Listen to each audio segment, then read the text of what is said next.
नमस्कार मित्रांनो, ग्रामीण भागात सध्या अंधश्रद्धा याचं प्रमाण वाढत आहे। यामध्ये वर्धा जिल्ह्यात एक खूपच धक्कादायक घटना घडली आहे। या घटनेमध्ये गावातील एका लहान मुलाला महिलेनं शेतात नेऊन खाली वाकायला लावलं आणि मागून असं काही केलं।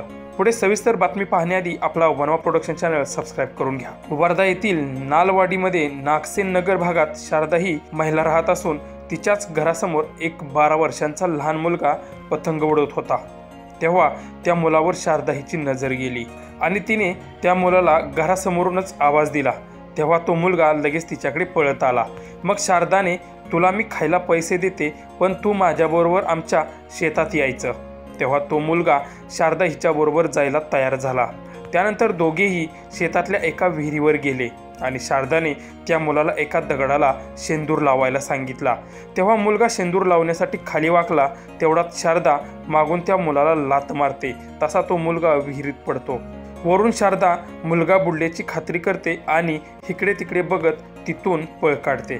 परंतु त्या मुलाला पोहायला येत असल्याने विहिरीच्या पाईपला धरून तो वरती येतो आणि घरी येऊन हा घडला प्रकार त्याच्या आईवडिलांना आणि आजी आजोबांना सांगतो। त्यानंतर मुलाचे आईवडील, आजी आजोबा वर्धा शहर पोलिसांत शारदा विरुद्ध तक्रार दाखल करतात। तेव्हा शारदा हिच्यावर पोलिसांनी नरबळी, इतर अघोरी प्रथा व जादूटोणा कायद्यानुसार गुन्हा दाखल केला आहे।